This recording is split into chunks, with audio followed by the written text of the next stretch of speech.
Hey guys, thanks for watching. Today we're going to have a fairly quick video where I go through my after the pen for my work planner. So yeah, let's get right into it. So in my catch-all slash work planner, I have a 2-month setup. I have two tabs for April. One is my catch-all, basically, which is really my work planner catch-all, but it is the planner I use to keep track of all of my activities for the week, including my work activities. And then the second tab is my content development tab, and that's where I track the things that I need to do for my genealogy business and planning by Eva. So that is the layout of my catch-all slash work planner.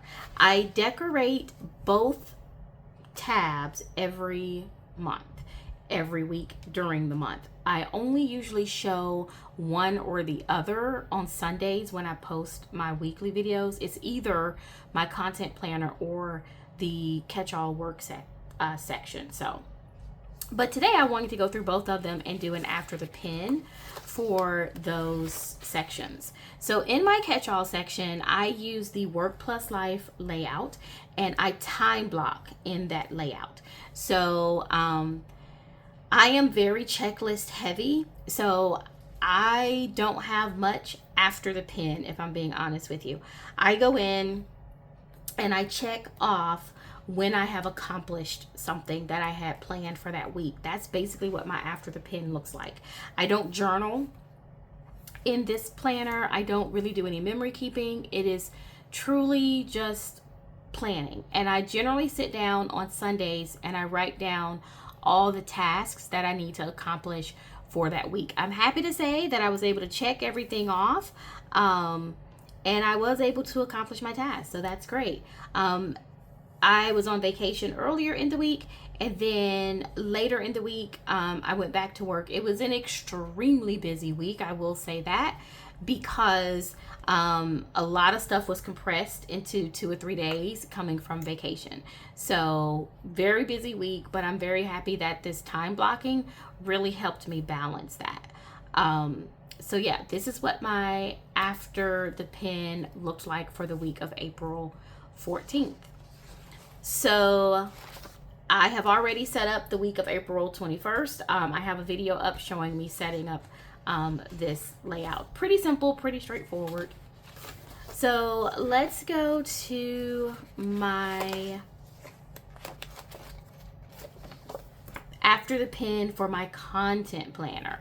So in my content planner, I use a Plan vertical layout. That's what I use for my content planning.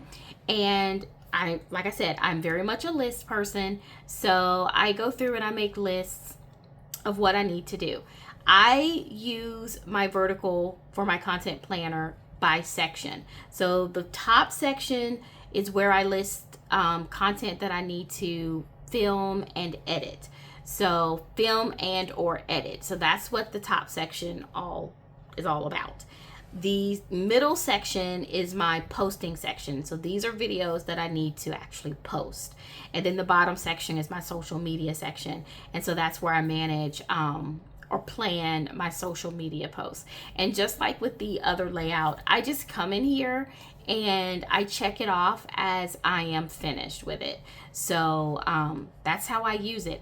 I will say in April, I started to do some back journaling in the open spaces of this layout, and I am going to continue doing that probably for the rest of the year, because I have a personal journal. That's why I don't do memory keeping in the other layout that you saw. I journal every week in my personal journal. I don't know if I've ever really shown that personal journal on this particular YouTube channel, but I do journal every week in my personal journal. So I just don't feel the need to go back and back journal in my planning pages. That's not something I need to do.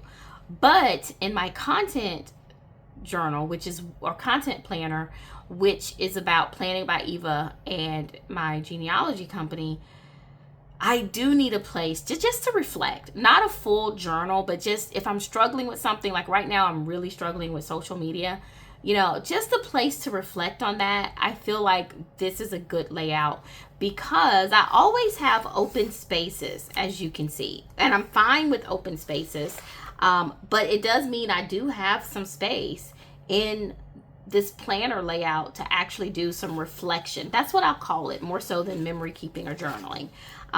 So I've already started that for this week. I'm actually filming this before we get to Saturday and Sunday, so I haven't checked off all of this here. But yeah, that is a change for me in this planner. I am doing some reflection as the week goes on in some of these open spaces, and that has really helped me, believe it or not.